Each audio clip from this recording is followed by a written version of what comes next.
public and private, those walls actually helped to define the streets in an architectural way. So the public life, and thus the social life of these walled communities, is much healthier than the one of the American suburb. So it seems contradictory, but this being the proven case, what it means is that people like to have architectural definition of the spaces. То, что говорит Альберто, напомнило мне недавнее общение с одной польской исследовательницей, которая изучает полуприватные пространства. Ее гипотеза состоит в том, что одних только приватных и одних только общественных пространств недостаточно, что нормальная жизнь должна осуществляться в сложной иерархии переходных форм общественных, полусоциальных, полуприватных и абсолютно закрытых приватных. Последние полвека идет быстрая деградация полуобщественных пространств, и, что самое плохое, архитекторы теряют квалификацию в их создании. Я хотел бы в продолжение все-таки украинских проблем сказать, что ситуация достаточно серьезно меняется. Да, потому что мы, скажем, жили, может быть, не сильно высокоплотно, но в принципе в очень малых пространствах долгое время. С времен Октябрьской революции. Конечно, города будут развиваться просто для того, чтобы людям необходимо, и они это осознали, гораздо большее пространство для жизни. И как ни странно, мы столкнемся в ближайшее время с дефицитом земли. И мне кажется, в этом смысле патио является, у патио в наших городах есть колоссальные перспективы. Она поможет найти вот этот компромисс между огораживанием и высокой плотностью, которая, по моему мнению, нам предстоит.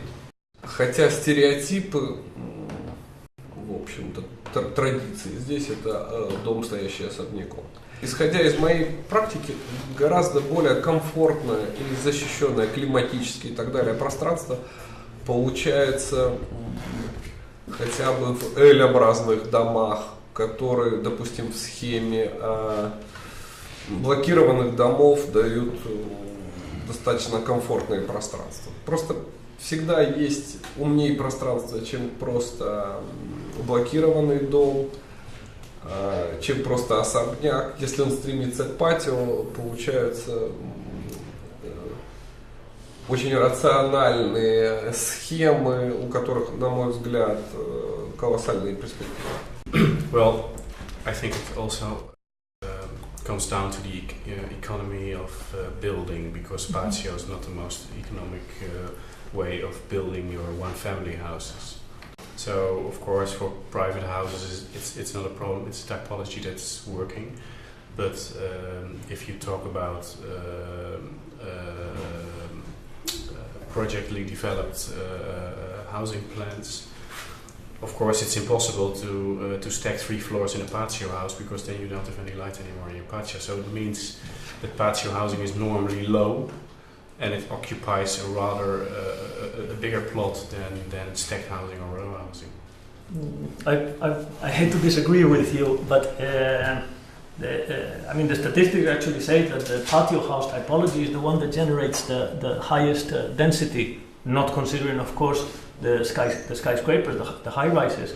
But one of the beauties of the economy of the patio house is that the exterior perimeter walls effectively become party walls for the next one. Mm-hmm. So there's a serious economy there in the construction, and you really would need very small plot of land to define a good patio house with a good open room to the sky. And then what happens is that actually the streets that you need to go from house to house can be much smaller than in the open typology. So that's where you gain again in the density. But the so-called equation of low-rise, high density, the patio typology is the one that achieves it in the best way.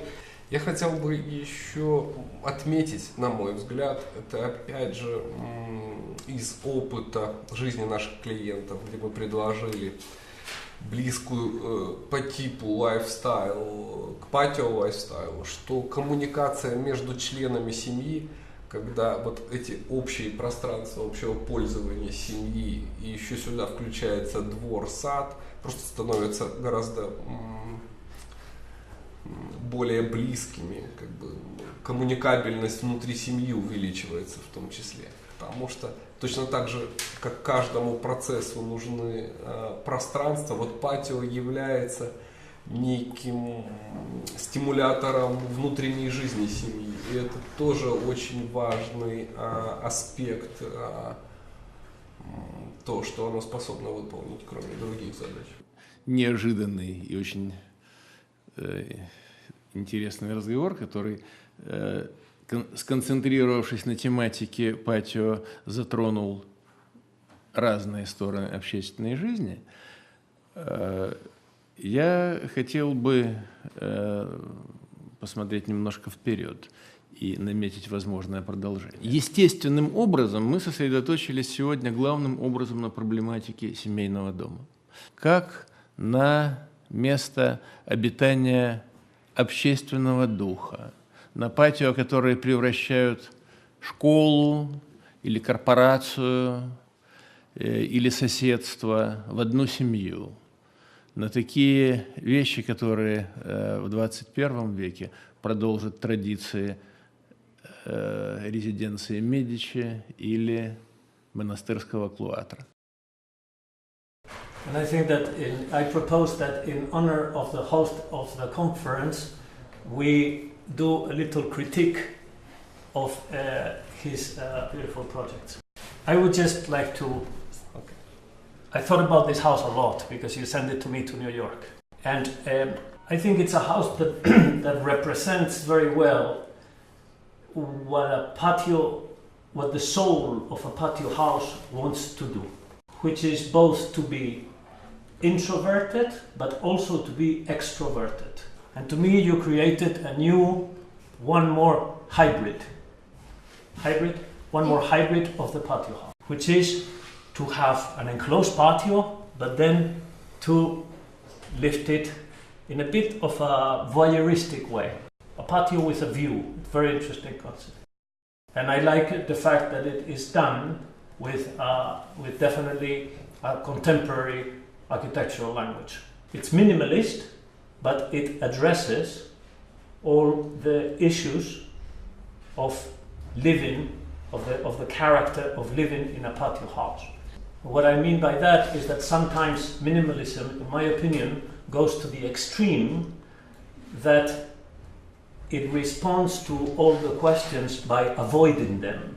But in this case, I think that the minimalism is actually responding to all the questions. Нельзя не отметить, что Альберто подверг уничтожающей критике нашего хозяина. Я в заключение очень хотел бы добавить кое-что. На мой взгляд, вот у меня практически сердце кровью обливается, когда я вижу такие южные регионы, как Крым и Одесская область, и ни одного девелоперского проекта пока не затронула тему патио, которую сам Бог и даже средиземноморская история этих регионов, да, влияние, да, историческое, которое там есть. И я думаю, что вот такие проекты у нас впереди, где используется подмосковная типология или вообще русского севера. I was shocked also in Crimea to see this, because you really have some from all the time. I mean, Alexander the Great was actually in this direction, so he left patio houses, 300 years before Christ. There is a long tradition, and what makes my heart bleed is the ex-Soviet oligarchs' interpretation of being extroverted, which consists in using a lot of glass, but Machiavellically enough, tinted glass. To keep that secrecy. Лучше бы они брали пример с императорских вилл, когда-то построенных на Крымском побережье. Ей-богу, императорская семья умнее использовала пространство.